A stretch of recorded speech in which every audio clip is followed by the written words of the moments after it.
house, and out of nowhere, Smokey Bear shows up and hugs me. So you noticed some wildfire hazards and moved your bonfire to a safer location. Yeah. Yeah, that's Smokey, all right. He likes when people help prevent wildfires. It's close. Not everybody gets the hug, my friend. So that's pretty special to get a hug from Smokey Bear. So it was him. Hey, guys, I told you it was Smokey. Okay, well, congratulations, my friend. And thanks for coming. There are many ways to prevent a wildfire. Learn how you can do your part at SmokeyBear.com. Only you can prevent wildfires. Sponsored by the U.S. Forest Service, Ad Council, and your state forester. Hope you enjoyed your meal. And I just want to say, he's lucky to have a brother like you. Lucky? Caring for my brother is far from easy. Waking up every day, lifting him from the bed to the wheelchair to the car to get him to therapy on time, it's no small task between the doctors and the diagnosis, but nothing can disable this love. This is my big brother, my hero. He's part of me, like my arms and legs, so I'll be his. See, there's no time for tired. This starts again tomorrow. He'll be waiting for me. I'll wake up for him. I know he needs me, but I'm the lucky one, even though I need help now and then. If you're caring for a loved one, visit aarp.org/caregiving for care guides and community, or call 877-333-5885. Caregiving Resource Center. Support for your strength. Brought to you by AARP and the Ad Council.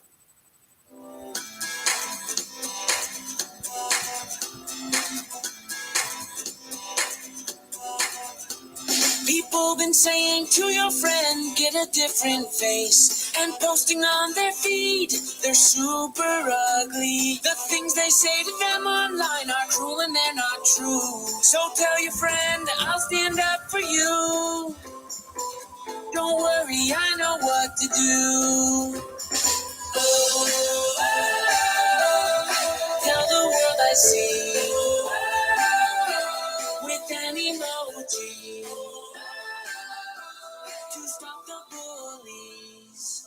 Know someone who's being bullied online? Send the witness emoji. It looks like an eye in a speech bubble, and it's in the symbol section near the clocks in your phone. You'll let the world know it isn't cool, and you'll let your friend know you care. Learn more about the witness emoji at eyewitnessbullying.org. Brought to you by the Ad Council. It may be hard to believe, but people just like you are already saving money. FeedThePig.org makes it easy. Their simple savings plan teaches you how to start saving without going overboard. So you don't need to mooch off your friends. You gonna finish that grape?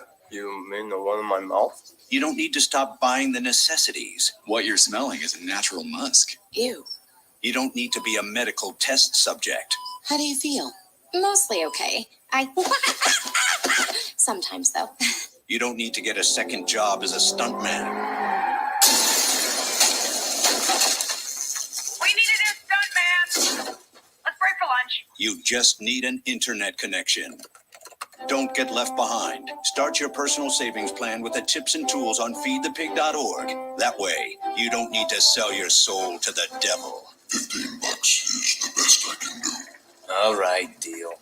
Brought to you by the American Institute of CPAs and the Ad Council. When is the best time to talk to your family about staying in touch during a disaster? When floodwaters reach your door? When wildfires are engulfing the edge of your neighborhood? Or an earthquake is destroying buildings? When a tornado is tearing through town? Or a hurricane strikes? Best time, perhaps, today.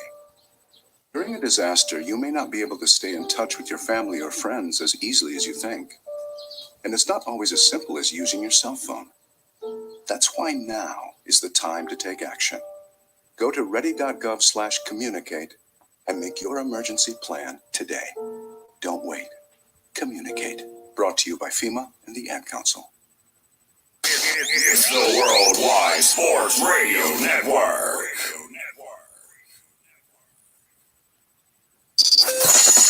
Because that's the bottom line. The Stone Cold Everybody dies. Because I'm better than you, and you know it. Woo! Yes,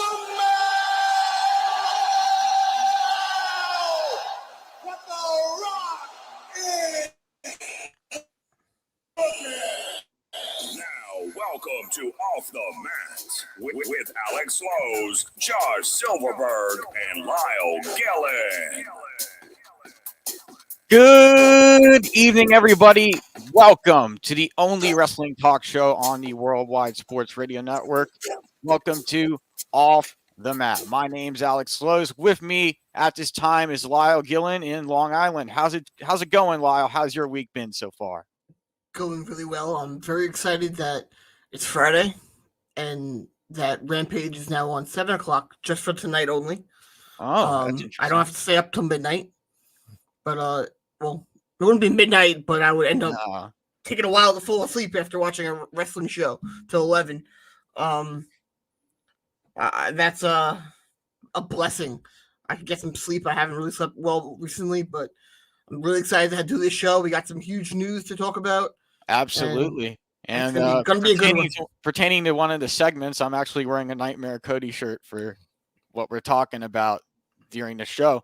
But first, here's how you can follow the Worldwide Sports Radio Network on Twitter, and how you can follow me, Josh, and Lyle on Twitter, and how you can download the free WWSRN app. First, you can follow us on Twitter. My Twitter is @ShowSlows. Lyle's Twitter is @LyleGillen329, and Josh's Twitter is @JoshSilverberg. And make sure to follow the Worldwide Sports Radio Network on Twitter and Facebook @WWSRN_radio. Again, that is @WWSRN_radio.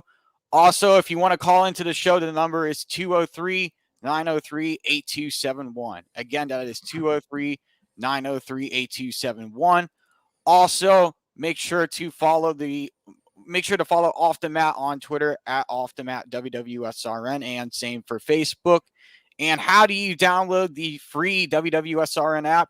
It's very simple. You type in WWSRN in your Apple or Google Play Store.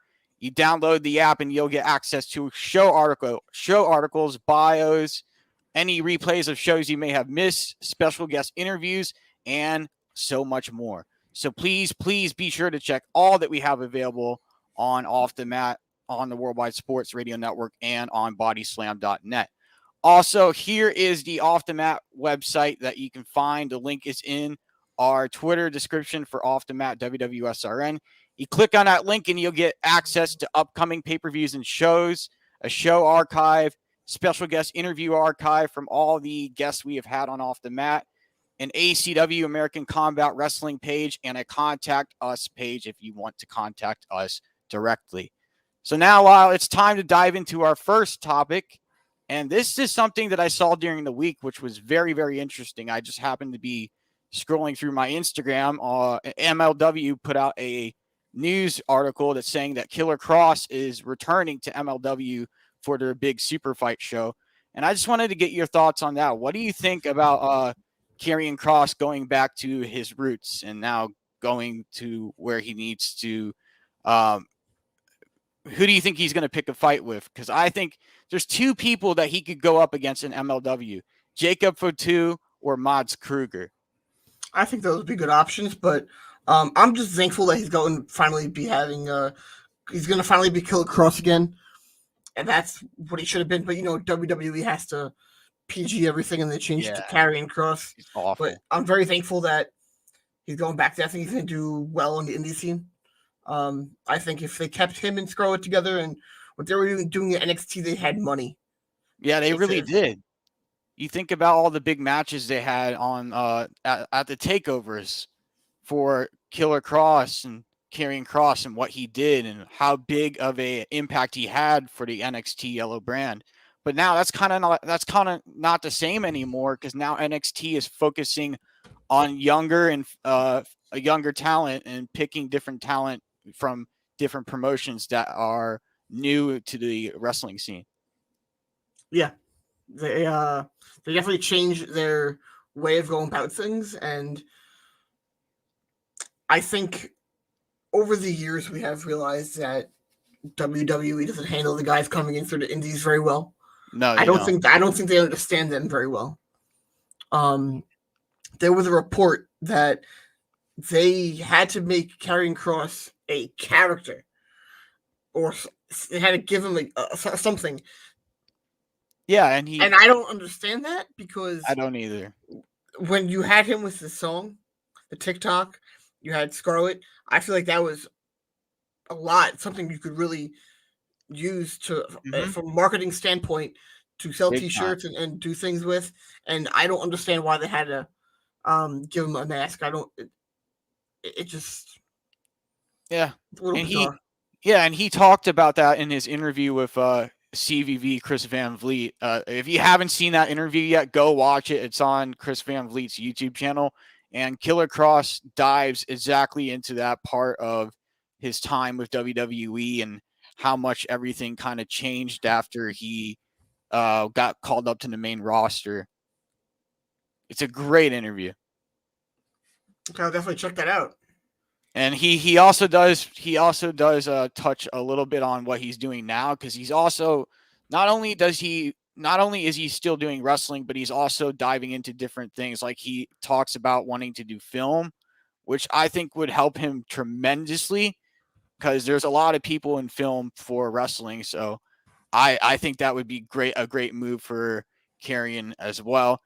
And I would like to see Scarlett have an independent move with him probably over an MLW or wherever else he decides to go. But I don't think this MLW thing is a one-time thing. I think there's going to be more appearances from him, I bet. But this is definitely not the one-time thing for MLW. But and they put out an article saying the time has run out and Killer Kross has walked through MLW's open door policy. So Super Fight is going to take place on February 26th at the Grady Cole Center in Charlotte, North Carolina, featuring MLW Fusion taping. So this will definitely be on YouTube after it goes live. So I'm very interested to see who they put him up against. I think there's a different variety of people you could go with. One of them I mentioned earlier, Jacob Patu. You could put him against King Murtaz. You could put him against I forget what this guy's name. He wears face paint. He's kind of like it's a psycho clown kind of gimmick. I forget what his name is, but he had a match against Alex Hammerstone about a week ago. Okay. I don't know. I do want to get your thoughts on this, Lyle. Go for it. Speaking of MLW, did you expect the turn with Richard Holiday and Alicia Atout? Because I had a feeling it was going to happen. A small part of me saw it coming from a mile away, because you could tell the moment when Richard Holiday came out on the ramp with Alicia, and Alicia kind of just went around the side to the ring, and she wasn't really in the happy mood that she normally has on TV, especially with the interviews that she does with the people backstage. And you could just tell something was kind of different and off. So when Richard Holiday came in the ring, you saw him take that bat, one of the baseball bats, and whack Hammerstone with the baseball. I thought they did a great job ending that show. I thought they did a great job especially with Alicia Atout. I think she's great. She's been on our show. She really is. I think for a while. I think she definitely deserves the opportunity to be in that role. I think she'll succeed and do a wonderful job. But did I see it coming? No. But to me, it was kind of obvious with what the announcers. Once they started doing it, I'll say it was more. It was obvious something was going to happen. Yeah, but you didn't see it coming and leading up to that. There wasn't anything much into that. So I wouldn't say I saw it coming, but I wouldn't say I was shocked. Kind of like in between. Mm-hmm. Yeah, it was a cool moment. I that was a good ending for MLW, and I can't wait to see what else they do next week. I know they have a bunch of different shows coming up, so I'm looking forward to that. And now we'll just dive right into Stone Cold Steve Austin because I want to save the Cody discussion for when Josh gets here at 6:00. Yeah. And so recently, WrestlingNews.co put out an article saying Stone Cold Steve Austin is WWE return could extend beyond WrestleMania for more matches. So they're very possibly saying that he could not only have a match. Where did you see that reported? WrestlingNews.co. I would go with, I believe Fightful was reporting that it was going to be only one-off or something along those lines. So I wouldn't really. Oh, it could be a mix. It could be a mix. I wouldn't think so. He hasn't wrestled in 17 years. He has bad knees. Yeah. Honestly, part of me doesn't even think that Stone Cold match happens at Mania. I don't find it to be much of a coincidence that this came out right around the time they were doing a buy one get one free ticket offer. Not saying his reporting is wrong. No, just maybe he's just doing a one-off appearance is what you mean. I think it could be some not even that. I don't know. I'm still doubtful that it happens because the report wasn't. He hasn't been in the ring for a long time, and he's just not in the shape that he used to be. You think about the 90s, that was a whole different era. That was a whole different time. And now Stone Cold is way past that. The report that Sean Rossap posted, it didn't say that they came to an agreement and he was going to have a match. It said that WWE officials were trying to talk to him to get to have the match. So I wouldn't even be sure that it's still actually going to happen. I think it would, but if he's reporting on it, it could be more to it than he's allowed to say, or stuff that he hasn't confirmed yet. Kind of like when he reported the CM Punk stuff. He reported that it was that they were in talks and there was a chance he could come back. Not that he definitely was coming back. And I look at it as something like that. We could hear more later on, but as of right now, I still doubt it. He hasn't wrestled for 17 years. No. He has bad knees. To me, if they're gonna do it, it has to be a one-time appearance, and it has to be against Kevin Owens. Because you think about it, Kevin Owens has been using the stunner, so he's been using that move a lot. I think that's would be a good opponent. He can carry the match for the most part because Austin can't do much anymore. No, he can't move much. Can't do much of anything. Austin can probably be like a 5-minute match, not even. Yeah, not even less than that. Maybe even a cinematic match. But that would be great. I think it'll be terrible. Yeah, I think in front of a live crowd, it'll be horrible. Yeah, and Booker T even said that on his podcast. He doesn't think the match should even happen because Stone Cold's not even in that shape that he used to be in. I don't know. It just comes off as random because he's not physically able to really do much anymore. And if you're going to be having him come back, what's the point of having him come back? And I don't think that should be the last moment that we remember him of. No. Now, let's compare Goldberg. Now, what would have been a better way of remembering him last? When WCW ended? When he left when he came back to wrestle Lesnar at Mania? Or what he's doing now? This will make this what he's doing now would make him less remembered.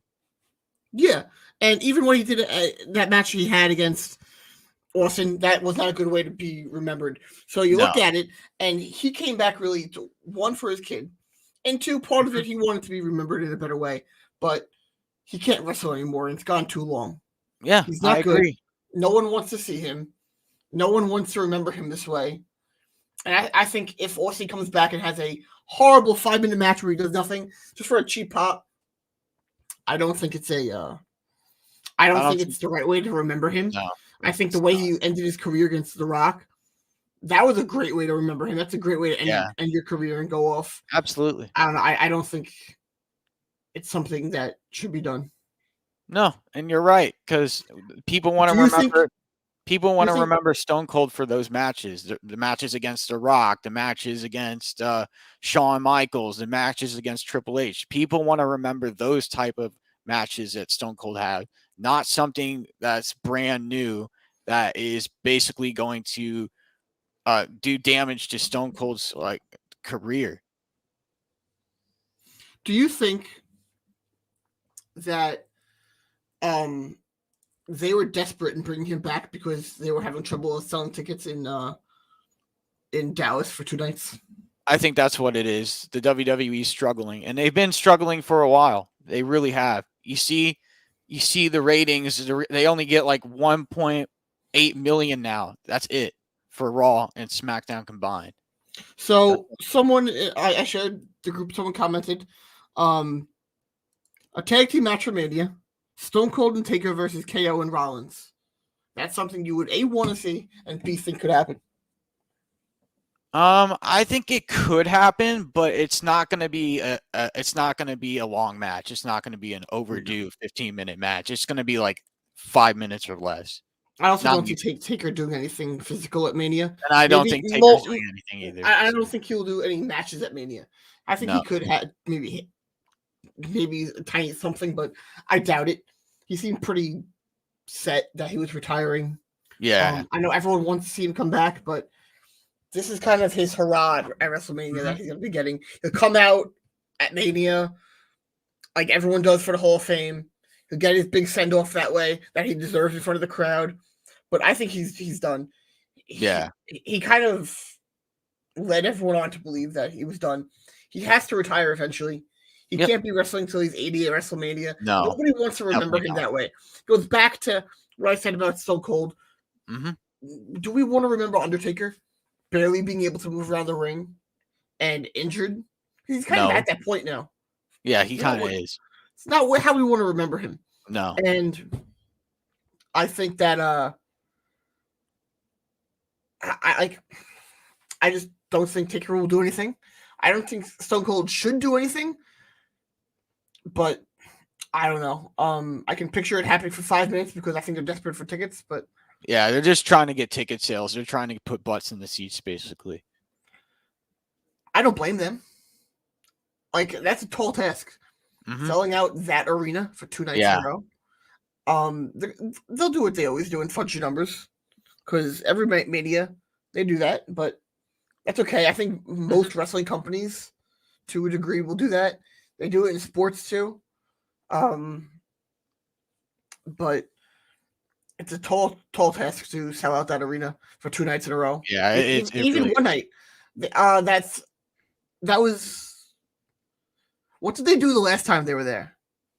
The last time they were there in Dallas? 32. I think it was 32. It could have been, yeah. It must be 32. It has to be. But speaking of The Undertaker has been confirmed as a headline for the WWE Hall of Fame class of 2002. What do you think about this, Lyle? Do you like that the Undertaker is finally getting inducted? And who do you think is going to induct him into the WWE Hall of Fame? There's a few names that people have been bringing around. Mick Foley, Kane, Michaels. I think Kane fits better. Yeah. Now it depends. Sometimes they allow the wrestler to pick who they want. And sometimes they pick for them. If what's his name was still alive, I think he would have done it, but he's not. I don't know. I think there's a few ways they can go. I think Kane is definitely where they're going to go. That's probably the most obvious answer. Yeah, it would only make sense for them to do Kane because Kane and Undertaker, they basically had a bunch of matches together. They formed a tag team as the Brothers of Destruction. They've had many iconic moments together in WWE, including matches against the Wyatt family, matches against the corporation, the matches against DX, and so much more. So I really do think it's Kane that puts him in the Hall of Fame, because Undertaker was the one to announce Kane's Hall of Fame, so it would only be fair if Kane does it back for the Undertaker. Yeah, I can picture that. And Undertaker's done so much in his career. I'm not. Let me see. How many world title wins has Undertaker had? I'm pretty sure. While you're looking that up, I was trying to think for a while for this, since it was kind of evident he was going to be retiring soon. The last few years, I can't figure out what he's going to do when he comes there. He's not going to be doing the dead man. No, he's not. He can't do that for the Hall of Fame. I think he has to do the American Badass. I don't think he's going to do either. I think he's just going to go out there as Mark Calloway. Go out there wearing blue striped shirt. Just mean Mark Callis. No, wear a striped shirt and just talk. Just be himself. I think that's the best way to do it. We already saw that side of him in the Last Ride documentary, which was very good. If you haven't watched it yet, go watch it. I don't think that it's gonna be weird if he goes out as a dead man and does that. That kind of breaks that entire gimmick. Yeah, it does. And he's already broke it with his match against AJ, where he came out as a mixture of the dead man and American Badass. But with the Last Ride, he was kind of completely out of that. So I don't think that he's going to go back into the dead man role just for the Hall of Fame. Mm-hmm. I think he just comes out. But I think at Mania, he'll come out in definitely at Mania. Full dead man. At Mania, yeah. But at the Hall of Fame, he'll definitely just be himself. Yeah, just be himself at the Hall of Fame.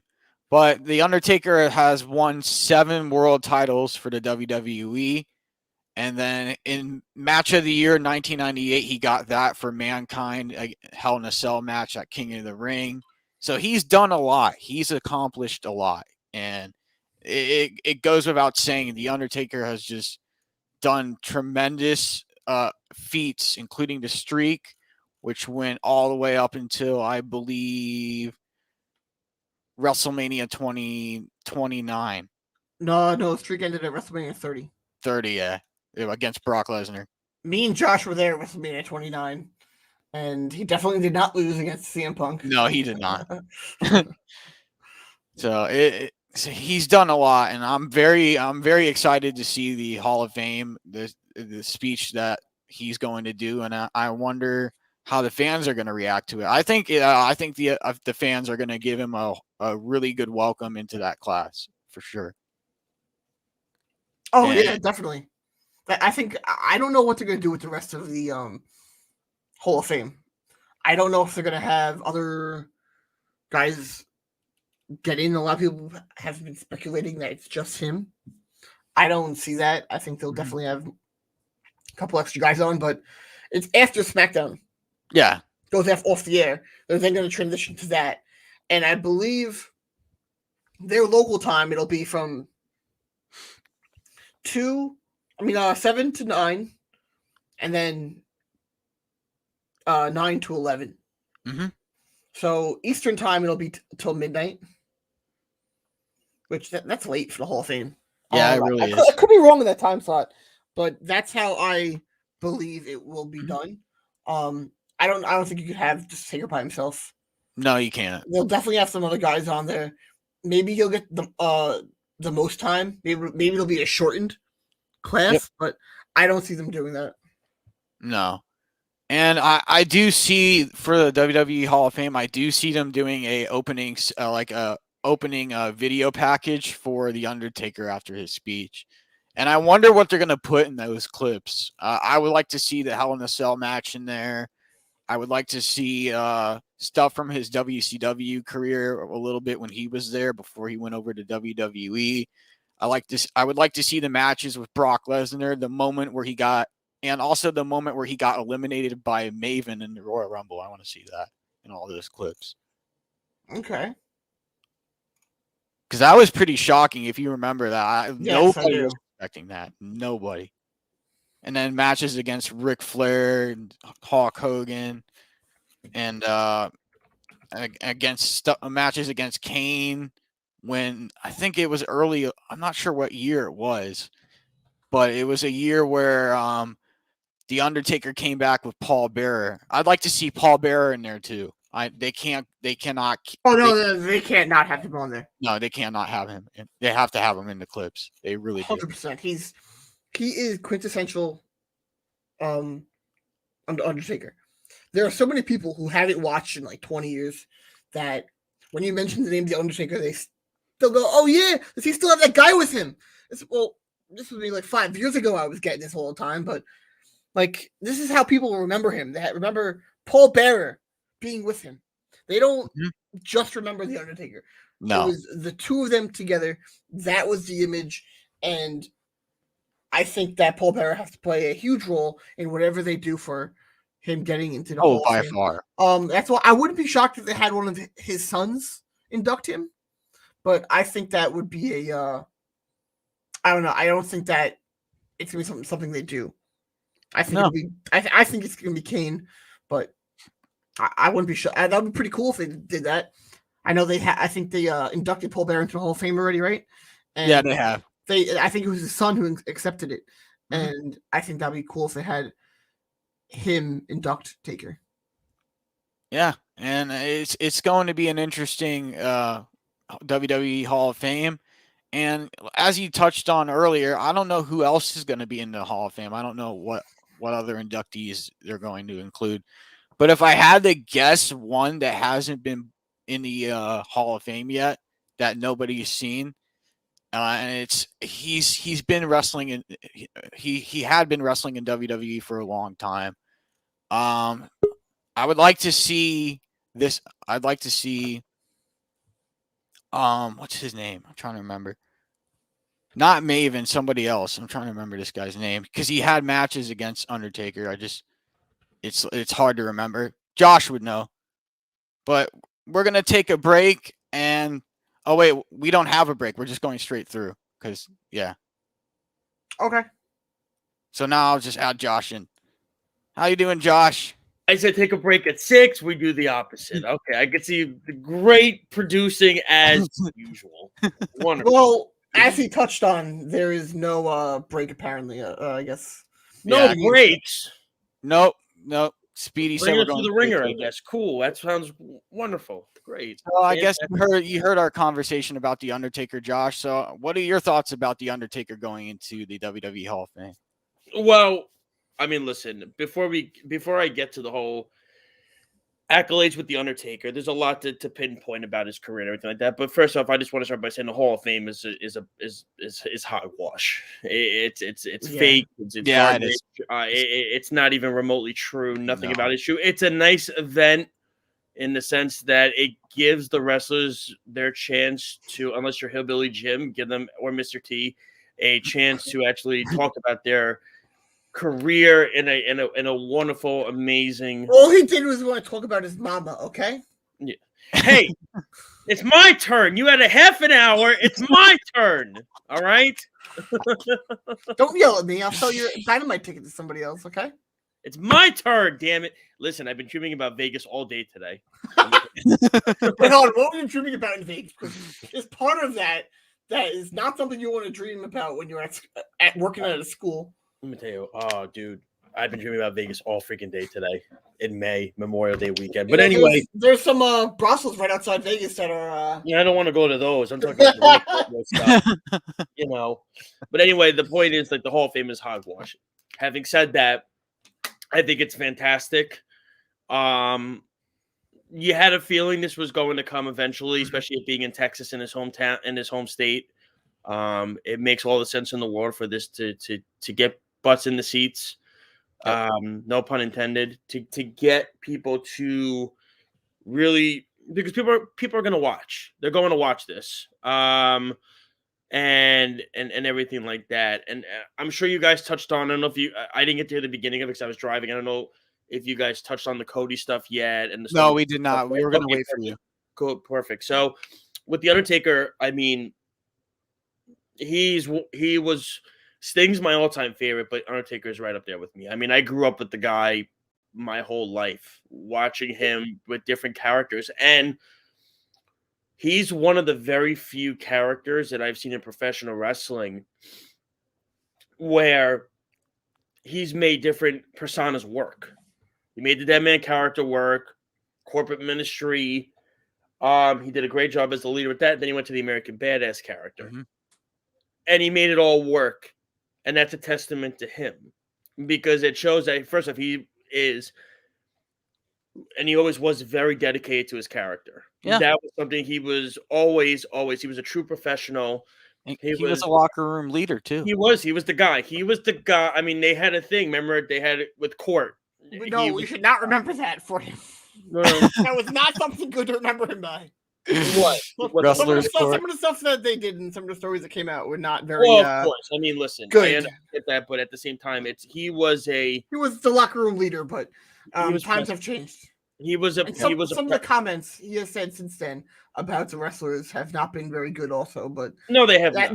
That's because it changed drastically. And that's a fair assessment. At the same time, I want to think of the positives. That's what I am. I'm a very positive person. And Lyle's known this about me for years. I'm always a positive guy. That's always how I look at it first. I mean, it goes back to me being a school teacher. When you talk to a student, you always start with the positive feedback. You want to make them feel good. And then you talk about things that need to work. It's like Lyle said, there are stories that have come out with him that have been very controversial. Having said that, he's one of the greats. He was one of the few that stuck by a sinking ship in the WWE, especially in the mid-90s. That was a disaster. And guys fled, left for money. He didn't do that. He was a true soldier to that company, even though it was failing. Not because of him. He was one of the few characters that was working with them. It was a lot of things with him. There's so many memorable matches you could think of with him. I mean, from the Hell in a Cell with Mick Foley to the Boiler Room Brawl, which to me is still one of my favorite matches to watch. I love watching the Boiler Room Brawl, the original one with him and Mankind, to the Inferno match with Kane. And I've gone on record as saying this, the greatest storytelling that I ever witnessed in professional wrestling in my years of watching was the Kane Undertaker storyline. That was the greatest storytelling that was ever told. It flowed well. A lot of it was basically grenades going off pretty much because you're hearing different with Kane coming out. In the home, the funeral home, Paul Bear's turning on the Undertaker. Things are being said and everything. You look at the promo where Paul Bear tells the Undertaker Kane is alive, and then of course the debut with the Hell in a Cell match with Michaels and Taker. Apparently, they were only supposed to have one match, and he was so over to Kane that they kept him around. I think Kane actually said that in one of his. It's not surprising because Glenn Jacobs was struggling to find who he was as a person. Yeah. And to me, I don't think there should be anybody else. I know he's had stories with Michaels, Triple H, even Vince. And I understand that, Glenn Jacobs has been in the news lately and everything like that, and some aren't happy with him. At the same time, I don't think there should be anybody else that should induct him but Glenn Jacobs. Because I brought it up before. What if they had Paul Bear's son do it? Could do that too, and that would be a nice connection. I agree with you on that. That would be a great connection. You remember when Paul Bear got inducted, Undertaker came out on the stage for a few minutes. At the same time, as great as it would be with Paul Bear's son doing it, and it would be really, really heartfelt. It would be a great story to tell. What Glenn Jacobs, you have to understand something. The Kane Undertaker story in the late 90s was unbelievable. And then you add in the whole aspect of with Stone Cold getting involved in the triple threat matches and the handicap matches being on Vince's side and everything like that. It was gold. It was something to watch. And like I said, and I will always stick by this. Kane Undertaker is the greatest storytelling ever told because it felt real. It felt very. You felt really into it. Now their match at Mania wasn't the best. You also have to understand something at WrestleMania 20. Who did Undertaker get put over by when he came back as Dead Man? Got put over by Kane. Knows the whole story and everything like that. And it was something that I look back on. There's never going to be another Undertaker that's going to give the years that he gave. I mean, the guy literally gave years and years and years of it. He didn't even have to wrestle. Nope. It was just the awe of the entrance. That alone did it. And it was even as the American Badass character when he came back. Go remember when he came back on the motorcycle and he attacked Triple H, and I actually prefer that. The pop that he got was. I prefer that than the Dead Man gimmick. I think it was just cooler. I think at the time it fit. Yeah, it fit did. More, and Taker wanted a change. And as I've said, he is one of the few that has made multiple characters work really well. And to me, I mean, the whole storyline going up to his match at Mania with Ric Flair at, I forget what Mania was. I think it was 17 when he attacked David Flair and Arn Anderson. It was awesome. I mean, the guy put Maven over in the Royal Rumble. I mean, that's how dedicated he was to really making his character great, but his storylines amazing and jaw-dropping. When Maven eliminated, Tough Enough Champion eliminates The Undertaker in the Royal Rumble, it was awesome because people were like, wow, that really happened. People were like, what the hell? Yeah, and Taker took it, and to me, there's not going to be an Undertaker. I mean, look, he put Brock over at Mania. Yeah.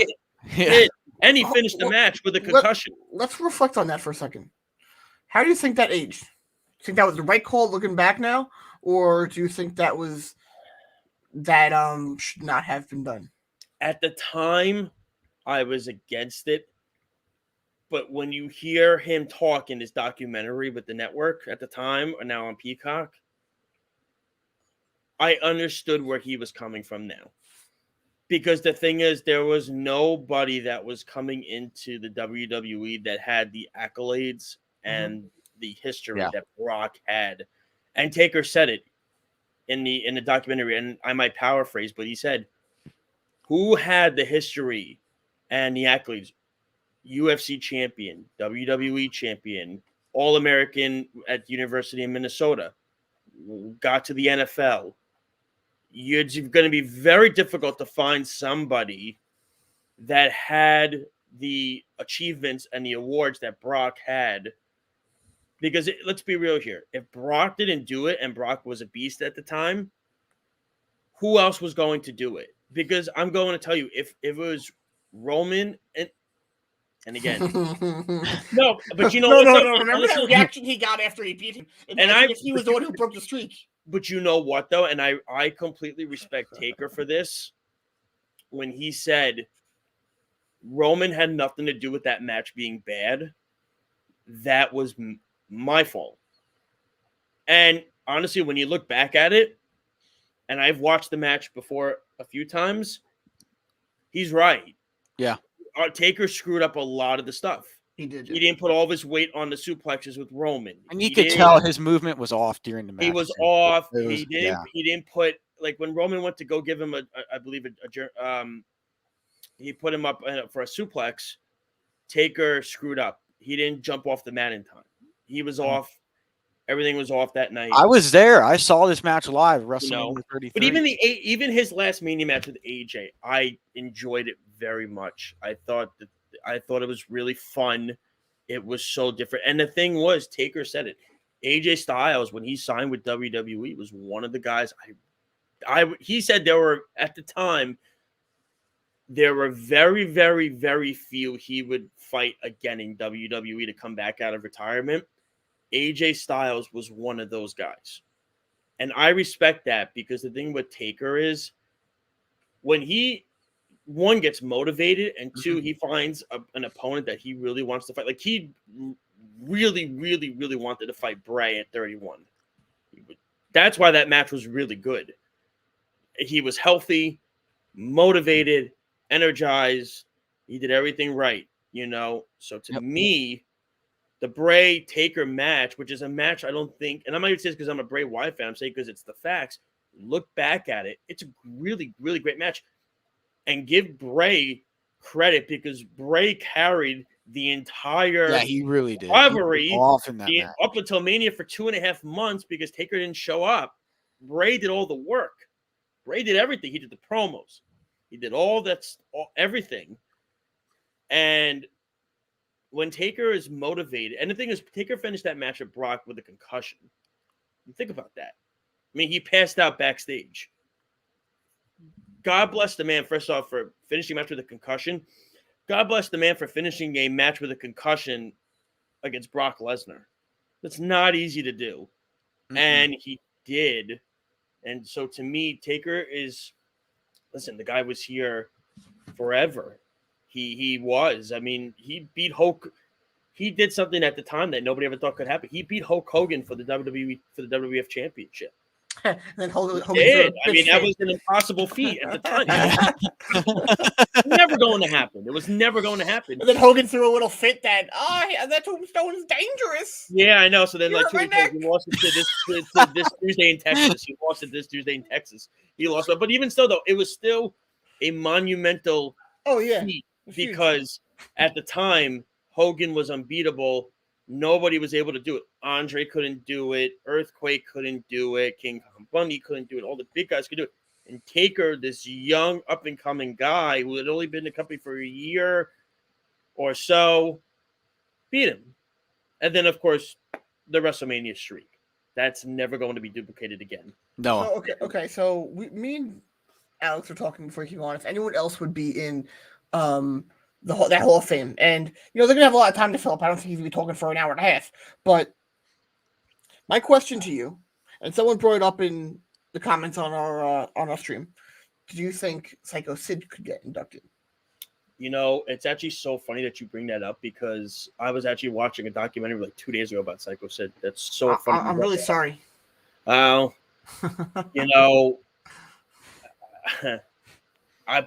think Vader should definitely be in before Psycho Sid. I think didn't he get in? I don't think Vader got in. I'm pretty sure he did. Somebody want to fact check that? I will do it now. Yeah, I don't think he's gotten in. I mean, John Tenta hasn't gotten in. Earthquake. Yeah. I think he did. Let me look. No, he did not. He didn't get in. Earthquake, John Tenta hasn't gotten in yet. King Kong Bundy's not going to get in. Obviously, before he passed, he had the lawsuit with the WWE. What about Wild Man Mark Merrow? You have to put him in at some point. Mark is doing a lot right now. Actually, he's a motivational speaker right now. Yeah, and he is. A friend of mine at his school, he came to my friend of mine's school last year to talk. Yeah. So, if Psycho Sid gets in before Vader, I mean, let's call it what it is, right? Like SummerSlam 96, 97 when he beat everybody wanted him to beat Shawn Michaels. Yeah, that was the thing. I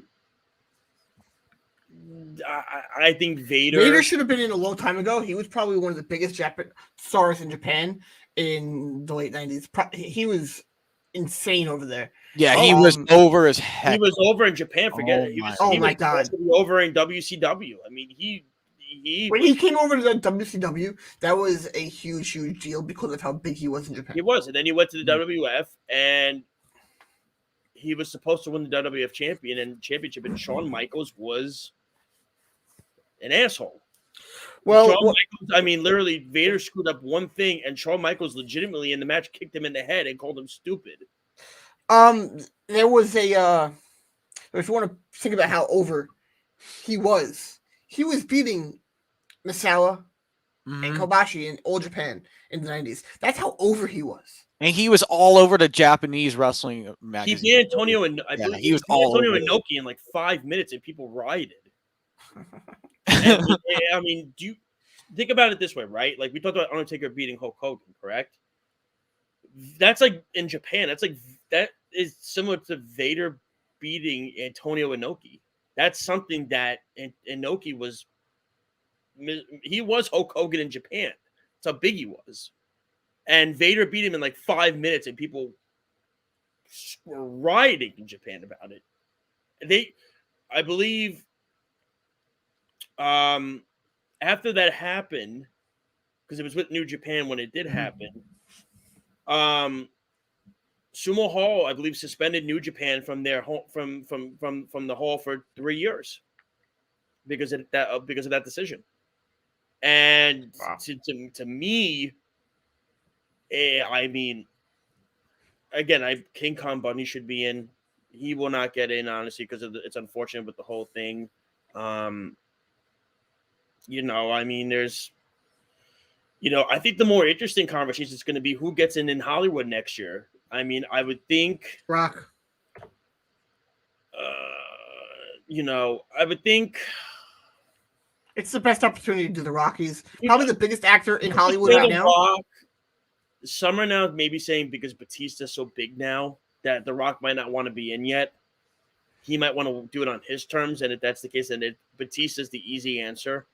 Because Batista's so big now. Yeah, he is. I mean, he's so over right now. He's not bigger than The Rock.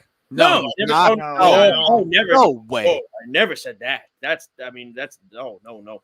But I mean, the guy's doing the guys in Guardians of the Galaxy. He's doing Super Bowl commercials now. So to me, if The Rock's not ready, then it would be Batista would be headlining it. That would be the ideal fit, I think, being in Hollywood and everything like that. But I know we have to move on. But yes, Eddie, Batista over John Cena. I agree. Well, Cena's not going to do it yet. No, he's not. It's too soon for him. I mean, but then again, you got Edge who got in, but then again, nobody knew Edge was going to come back. That was the thing. So I don't fault the WWE for that because it was career ending when Edge had the surgery. Supposedly, yeah. So yeah, but I know there's more we got to get to. And it obviously has circulated. We have two big stories we have to get through. One of them is the T-shirt I'm wearing with Stone Cold. He's going to be back at WrestleMania by all accounts. But we'll get to that a little bit later. Obviously, the news coming out, and if you live under a rock and you're a wrestling fan, well, clearly you haven't been on. Well, you know what? I don't care if you covered it earlier. I'm going to do what I want to do because I let you talk about the Royal Rumble last week, scumbag. So I'm going to say what I want to say, damn it, okay? Maybe. Yeah, okay. I'll go to wrestlers' court and we'll decide. Yeah, okay. Yeah, I am the judge, the jury, and the executioner. I think we're happy. Okay? So anyway, I'll get to my thoughts on Stone Cold later. But in all seriousness, I did want to talk about that. I think I have a lot to say about it. But obviously, if you live under a rock, the news broke this past week and a half, that Cody Rhodes is officially out at AEW. And then there were reports that he is close to signing with WWE. And now there are reports that are saying that he hasn't signed with WWE. Then there's reports that he's already started filming promos with WWE. So things are going back and forth.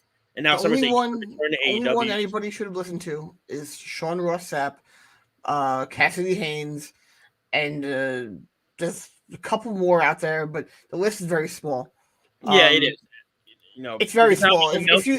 If you see, Meltzer too. Meltzer has been all over this. He's done a very good job. If you see like Ringside News say something, just laugh and keep scrolling. Anything that's not a major outlet, then don't listen to it because very few of them actually know anything. I was expecting more powerful, bigger words out of you. I'm trying to be careful how I word this. Fightful, Body Slam, WON, maybe Wrestling INC. Wrestling INC is good. I don't mind them. They're solid. They're now getting more legit with what they're reporting now. and everything like that. I mean, not them. No, who am I thinking of? Not Wrestling INC. They're always real legit. I'm thinking of another one. Wrestling News. No, they're not. Wrestling News? Wait, you mean Ringside News? No, not Ringside News. No. I was gonna say another one. It's like wrestling. I'll get it later. I'll remember it later. There's another one. It must not be getting that big if you can't remember their name. No, you know. Hey, listen. I literally walked in the door 5 minutes ago and I hopped on. So, oh wait, you got here at 6 o'clock. That would have been 6:16 that you came 5 minutes ago. All right, jackass. You know what I mean. All right. Yeah. So anyway, if you live on a rock, Cody Rhodes is officially out at AEW. I'll let them go first. I have a lot to say, and it could be controversial, what I'm going to say. And I'm going to phrase it correctly. But I do have some harsh words for how this went down because I was very upset about it. I didn't like it. I was not happy about it. So whichever one of you go first, because no, you go. Yeah. I want you to go. You want me to go? Now I want to know what you're gonna say. Yeah. All right. So it's in regards to how this whole thing planned out, right? I mean, this whole, Cody was the EVP, and he was one of the founders of AEW. Facts, right? We all know this. We all know this. It was the case. Him, the Young Bucks, as they say, the founding fathers with Tony Khan for AEW. To me, and it's interesting, right? You're hearing reports come out that Chris Jericho has options, the Young Bucks have options, Kenny Omega has options. Well, I mean, those were all picked up, but Cody's was not picked up. No. And I find that very odd. Now, I have a thought to this whole thing. It's in regards to how this is being played out. Cody made a great statement, and Tony Khan, this is where I get the cheek. That's the one this really bothered me with him. It really bothered me that this happened because and you may not agree, probably won't. I'm sorry. I think this was a power struggle that Tony started signing guys left and right. CM Punk, Bryan Danielson. I'm getting these guys. I'm getting this guy. I'm getting that guy. I'm bringing this woman in. Bringing all of them in. And again, there was another statement he made out today. I have something I'm going to release on Wednesday that's going to change the face of wrestling.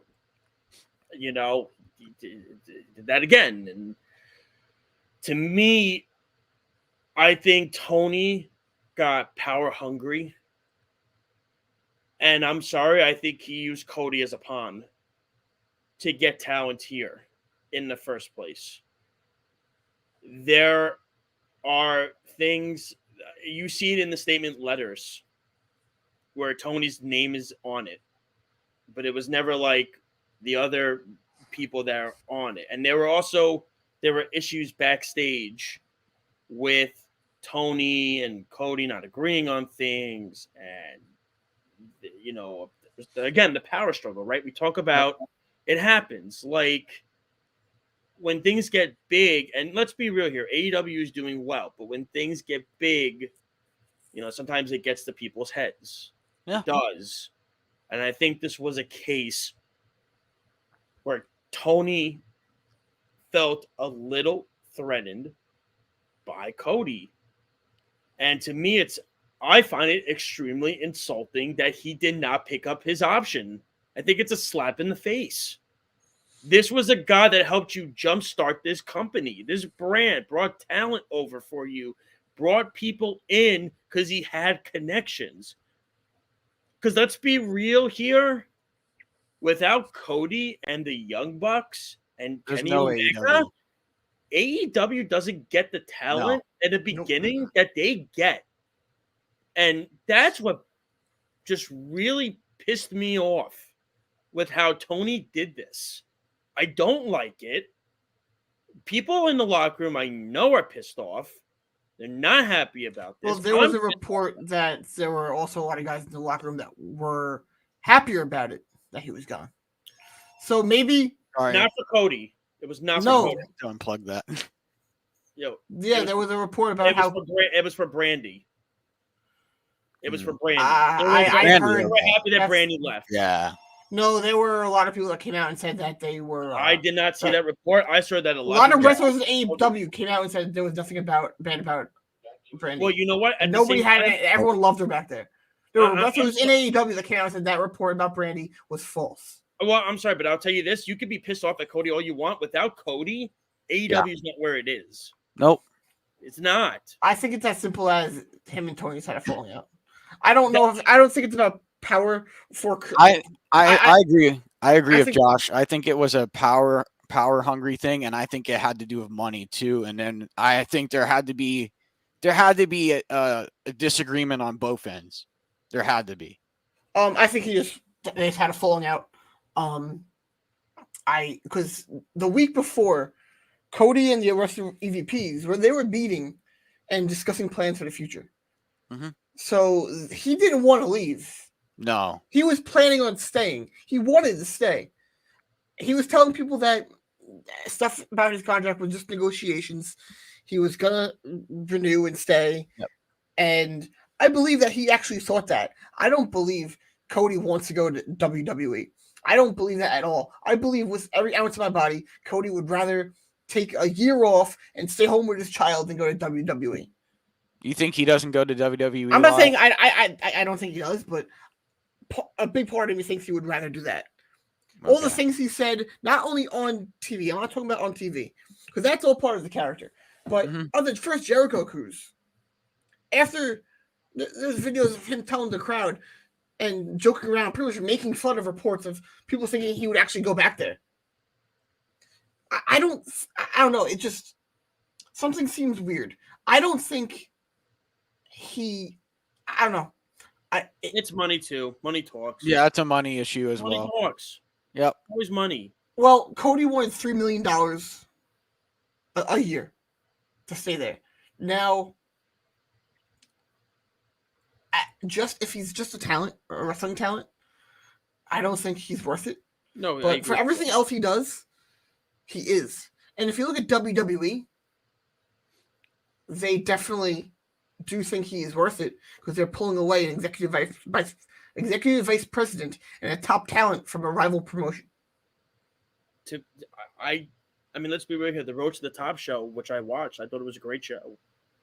I mean, I thought it was a really good show, and and it did well, and it got renewed again. It did, but they never announced it. They never announced it, but the report was it did get renewed again. And to me, I mean, even like the Shot of Brandy YouTube show was a hit.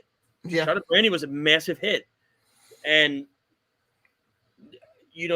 people always say, "Oh, well, Cody was always about himself and everything like that." So I'm sorry.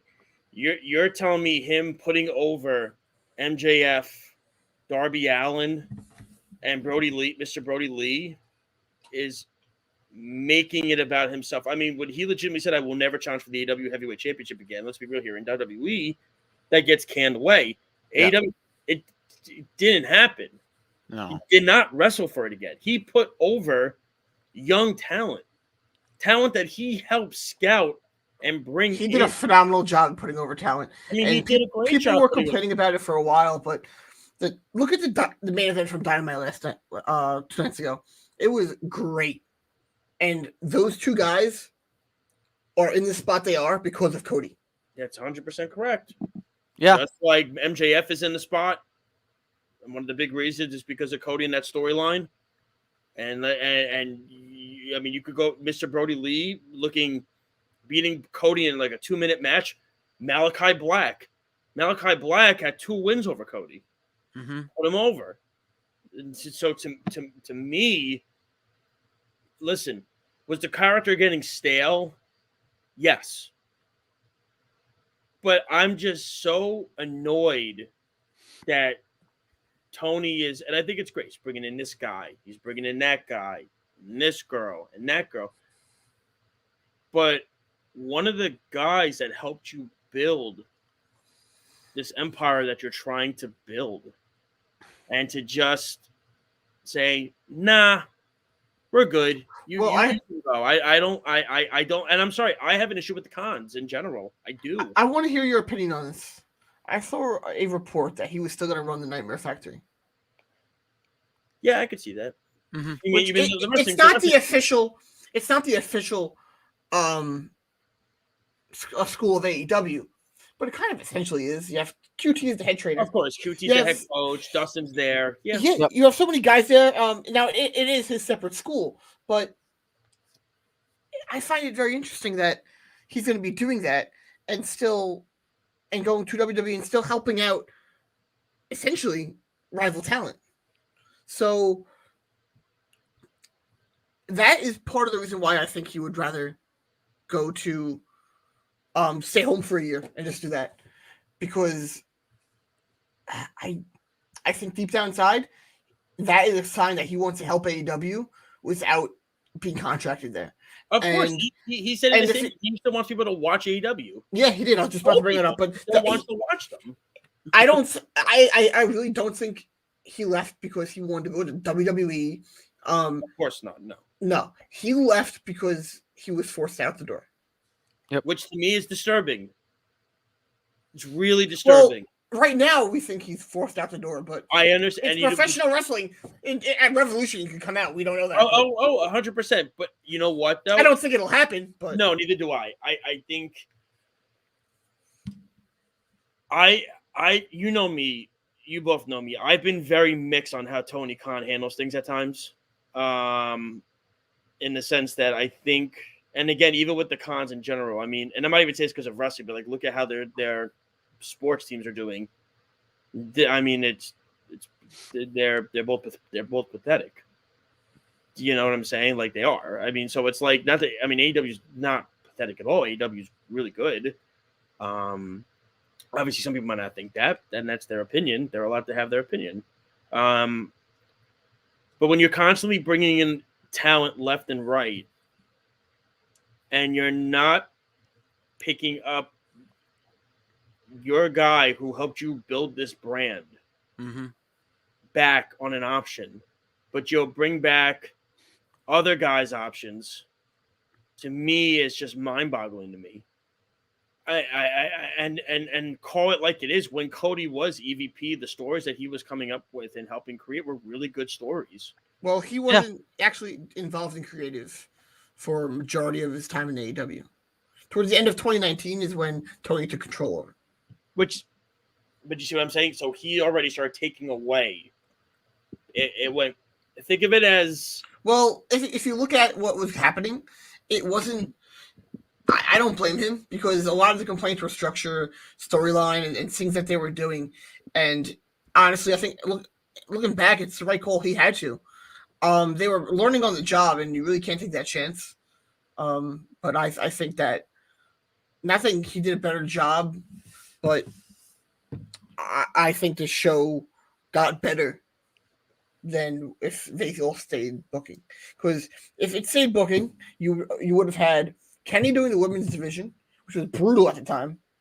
Probably the only good spot was the tag division for the Bucks. I mean, that was easy. They had every tag team on the planet. They had the best tag, but they looked at the singles roster. It was good. It was good, but it was lacking in a lot of areas. Now we don't know where Cody actually would have gone with it, but I think that they had the right decision in the long run of Tony taking over booking, but Cody was doing so many other things in AEW, and that takes pressure off of Tony Khan. I think keeping Cody around, he's worth that extra money he wanted to, one, make your life easier, and two, he just does so much outside of that show. The community outreach is a great example. The Nightmare Factory, he meant so much just away from, even outside of creative. But to me, I agree with a lot of what you're saying, and I'm going to play devil's advocate here. Sure. To me, we talk about when Cody had this, with the creative stuff getting taken away. I mean, you look at the roster that Tony Khan gets to work with now. I mean, it's a wrestling fan's dream. So I want to bring something up really quick. A comment from the comment section. Eddie brought up asking what if it's a massive work, and it comes out at Revolution.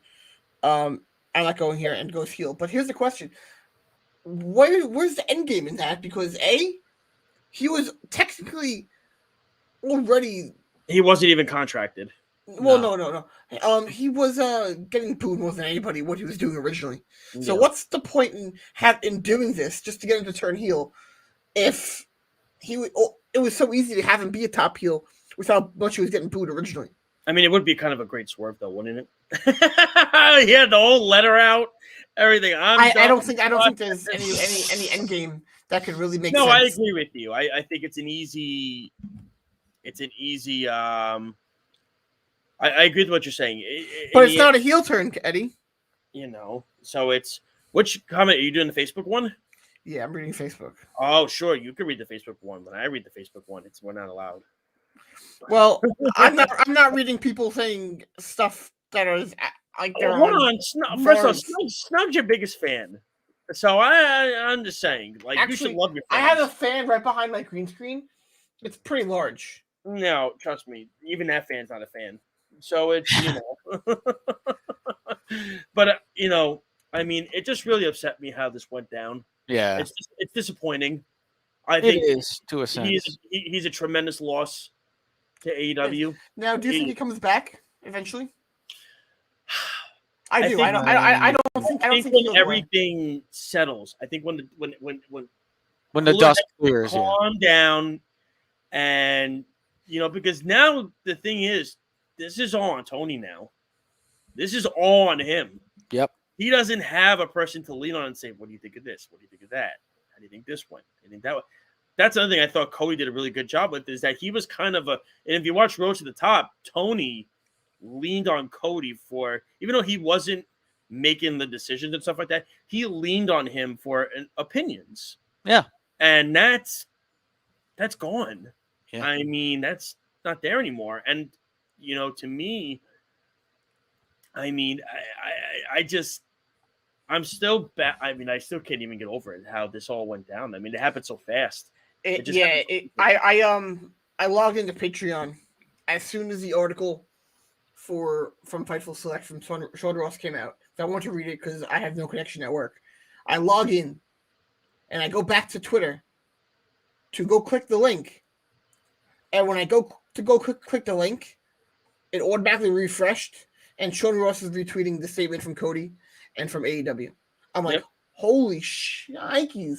Yeah. I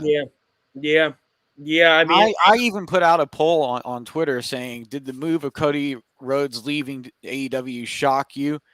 85.3% said yes, 14.7% said no, and that's out of 34 votes. Yeah, it's when you have a guy that was a massive, massive pillar in building a brand like he did. And let's be real here, Cody did a very ballsy thing. He did. He went into business with Tony Khan and said, we're going to build something. And let's also remember that the first ever show at AEW, he had the first 5-star match at AEW with Dustin. That match was phenomenal. I mean, I wish Tony and Cody would have figured this out. Yeah. I do. I mean, it just. Also, me, I don't believe that all the EVPs have no creative control and no say anymore. I would hope that's the case. I don't believe that because when Swole left, she said she had an exit interview, and Kenny was there. Now, Kenny from the beginning was doing the women's division, so why would he be there if he had no creative control anymore? Maybe Tony Khan has the final say, but I think he still has some role of importance there. I think because there was a report that Cody wanted creative control to a limited degree, and Tony wouldn't give it to him at all. So maybe he took more of it away from Cody than he did in other areas. But I don't know. I think him and Cody had a falling out, and this is the aftermath of it. I think in hindsight, Tony is gonna regret it, but it's a shame. I mean, does it almost come down to that and this is just my only thing, is Now, Vince McMahon doesn't get along with people sometimes, his superstars, but he keeps them around because it draws. Is this what's going to happen with Tony Khan? Is if he has a falling out with somebody, he's going to say, nope, can't work with you. I mean, if he does it to Cody, he could do it to anybody. I don't think he drove him away on purpose. I think it was just Tony saw this as a chance to make him more of a talent because his EVP contract and all that stuff was up. I think that was more of what they were doing. Hey, you're just going to become a talent now. But isn't that kind of a slap in the face? Because he helped Tony build this brand? Yeah. I'm also guessing. I don't know what really is happening back there. Because Monday night they met for 6 hours and they talked about it. I mean, it's a demotion. We don't know what happened. Yeah, but in hindsight, it's a demotion.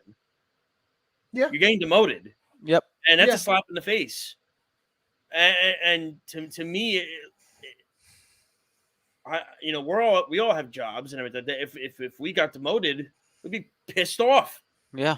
Like, okay, we're gonna demote you, but we still want you here. But we're gonna demote you to a lower. Yeah, it is actually. When you think about it, it is lower. It's to a lower part of the totem pole. You're now just gonna be a talent. You're no longer anything in the creative meetings. Those are gone. You're out with that. I'd be pissed off. I'd be like, okay, well, AEW's doing well. I helped you bring in a lot of the talent in the beginning. Why are you demoting me? Mm-hmm. Why is that? So Eddie says that Josh, this is a business. No one is owed anything. That seems idealistic. That's fine. I understand it's a business. Trust me, I completely get it. Now, at the same time, it's also, when you think about it, when you're using some, and I agree 100%, it is, listen, sports, everything. It's a business. You're not owed anything. At the same time, when somebody takes a ballsy risk like Cody did and help put in money with Tony Khan for AEW and help scout the Darby Allins and the MJFs and the Jungle Boys and all that stuff, and you say, nah, you're good. We don't need you anymore. It's a slap in the face. Like, if you asked him, he has a job, how would he feel to be demoted? You'd be upset. Be upset. I'd be, that's like me being, because I'm a phys ed teacher. Okay, we will still want you to stay on staff, but we're going to make you, I don't know, we're going to make you work in the main office and answer parent phone calls. I'm freaking pissed. Because one, you're telling me that I'm not good at my job. That's one. You're already insulting me by giving me a demotion. Two, you're basically saying, okay, so you want to keep me, and he was probably going to get paid a lot less too, might I add. 100%. I think they were going to, from what I remember reading correctly, I think they were offering him the same amount. He wanted more. No, I'm with you. I just think, and I know we have to end this and get to our finisher and stuff like that. I guess people don't guess what mine is. But at the same time, I didn't like it. I was very upset about it when I was at work in my office. I read it and I was pissed because I just think that when something like that happens, and I get it, it's a business at the same time. When somebody goes to bat for you like he did, and that's how you let it play out, and you demote somebody from their job, it's a slap in the face and it's insulting. And to me, I just didn't like how it went down with the two of them. And I haven't liked a lot of the stuff Tony Khan's done the last few months. I like this. His signings are great. His signings of wrestlers are awesome. I haven't liked a lot of the stuff he's done in the last few months. I've not been happy. I think he has a lot to learn still about this business, and it comes at you very quickly. I thought the last few episodes have been fucking awesome. Really, this business comes at you very fast. I thought the last few episodes were like really, really good. No, they were. But again, like I said, in wrestling specifically, to keep you up on a pedestal, you can ask anybody, ask Eric Bischoff. It comes at you very fast, and you need to be ready at all times for if something goes wrong and be ready for the backlash that will ensue. That's the key point of it. You need to have a backbone and be ready for it and be prepared for it and be ready to stick up for yourself. Otherwise, the fans are going to know and they're going to take the other person's side. Yep. That's where I'm at with it. So, my finisher is very simple. It's going to be about Stone Cold Steve Austin wrestling Kevin Owens at WrestleMania. That's the shirt. I think it's an interesting idea. The report is that they want him to do possibly more than one match. They're trying. Let's see. It's a 2-night event. You have Brock Roman, and you have Ronda Charlotte main eventing both nights. Yep. Now you have Stone Cold against Kevin Owens. Now you possibly could have Cody involved at WrestleMania. Now you're trying to put butts in the seats because you're filling it in Dallas. That will get people very intrigued. It will, especially if Austin's wrestling. And especially in Texas, people are going to go. They're going to go, and if Cody shows up, and that's the rumor, they're going to go because they're going to be very intrigued by it. Take Ronda and take Brock out, but just Stone Cold alone is a draw that people are going to say, "Oh, this is interesting. Mm-hmm. I'm intrigued by this now." He's from Texas, hasn't wrestled in years. He's a great. Do you think they let Cody use his normal theme, the Kingdom? I'm curious. I think he owns the rights to it, or not own the rights. I think maybe he does, but I think it's more like how CM Punk has the rights to use Cult of Personality. I would love to see him wrestle Seth Rollins. That's a match that I'd be very intrigued by. Is him and Seth. I'd enjoy that. I would very much enjoy that. I think that's a match where the two of them can flow very well in the ring together. Their styles are Seth's a little more athletic than him, but their styles would be great. I think their promos would be really good. I think Seth's hysterical now, by the way, with this Joker character. I laugh every time I see it. It is really funny. I find it funny. So to me, like I said, if you get Cody there, you get Stone Cold there, you got Brock there already, you got Ronda there already, you got Taker going to the Hall of Fame. People are going to go that weekend. Now you're really getting people to come and get attracted to come into WrestleMania. So we'll see. I'm excited for Austin to have this match. I think KO's a good I still don't think it happens. I mean, look, I hope it does happen because I think it'd be a terrible idea if they did. I said earlier, I think it's horrible. Why? I don't think he should be going out remembered this way when he can barely move. He has bad knees. The way he went out against The Rock, that's the right way for him to go. I mean, yeah, of course. I mean, I just want to see it for the nostalgia of it. That's what I want to see it for. Yeah, I understand that, but like the kid in me is what I want to see it. Like, I just don't think it would be good. I think it would leave. I think it would disappoint everybody. I mean, listen, why are they doing this? They're doing it because it draws. Oh yeah, they have no way of drawing 100,000 people on either night. And if they get Stone Cold in, and they get Cody in, and you have Brock there already, and you have Ronda there already. I mean, let's be real. Ronda Charlotte's going to be a really good match.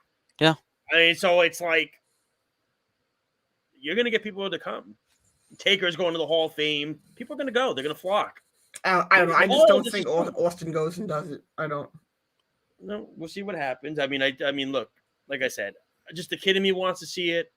I don't expect it to be obviously a 5-star match. That's not even remotely what I'm thinking, but it'd just be fun to see it, see how he does. But that's my finishing move. So my finishing move is I don't want to see the Roman Reigns Goldberg match of Saudi Arabia. Nobody wants to see it, Alex. Yeah, I don't want to see that match happen, and I don't think Goldberg should win the title. Absolutely not. If they do that, it's going to kill everything that Roman Reigns has worked for up till now. They can't do it. I actually totally forgot about Blood Money Mania until you brought it up. Oh my God, that's tomorrow, isn't it? Yeah, tomorrow's Blood Money Mania. I forgot. Lyle, what's your finishing move? My finishing move, I want to give you guys homework. I'm going to give you guys homework to do, and I'm going to send you the link. And I'm going to send you guys the link to do it. You have a week off. You have time to do it. Yes, I do. President's Week. I love it. So I'm going to give you guys time to do it, and then we're going to talk. I'm going to get your opinions on it next week. I'm going to send you, or I will give you the dates, and you can go to YouTube and look for it. You're gonna watch the 6 matches of Misawa versus Kobashi in all Japan and Noah. Good luck to Alex watching. He couldn't even watch a 5-minute promo with Brian Pillman in ECW.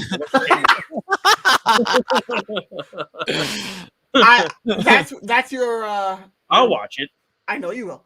Because you have nothing to do this entire week except for watching Caleb. But yeah, pretty much. That's it. And making Melissa trying to make her happy. Get out of her way. He probably sleeps for a while. So Caleb? Yeah. No. You're funny.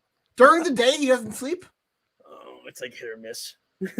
So you watch one a day from tomorrow to Thursday. I'll watch all of them in one day. Are you kidding me? I'll watch all of them in one day. It's like watching a New Japan 45-minute match with each one. So that'll be your entire day, pretty much. But no, their final match between them and Noah is considered by many the greatest match of all time. Mm-hmm. Also, very, very good. If you guys wanted to watch something really cool on YouTube, by the way, Wrestling Bios. If you've ever seen Wrestling Bios on YouTube, it's awesome. Go check out their channel. They have wrestling bios of every single superstar pretty much that's ever wrestled in the history of professional wrestling and their career and life and everything. It's awesome. So check it out. Seriously, it's good stuff. But I am gonna. I'll watch those matches. I will. Okay. I will. Alex, what about you, buddy? You gonna watch it? Yeah, if I'm not working the whole week, I will. Oh, here we go. We're starting up. Here we go. So what time is Blood Money Mania tomorrow? I don't even know. I think it's 8. I'm pretty sure it's 8. 8 a.m.? 8 p.m. Why would it be 8 p.m.? It's in Saudi Arabia. It can't be 8 p.m.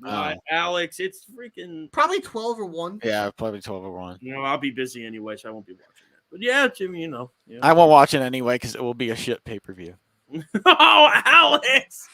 Language, kiddo. You're watching, Alex. Oh, Alex is on fire!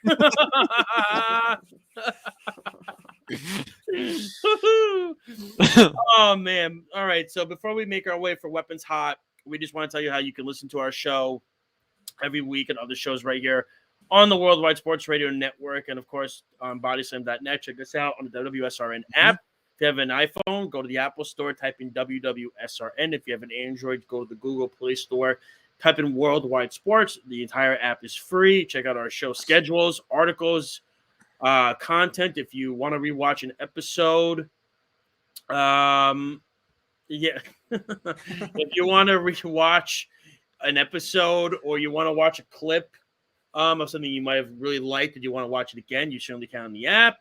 Check us out, worldwidesportsradio.com. And now, of course, partnering with bodyslam.net. Check us out on there, too, on the YouTube page, on their website as well. It's all great stuff.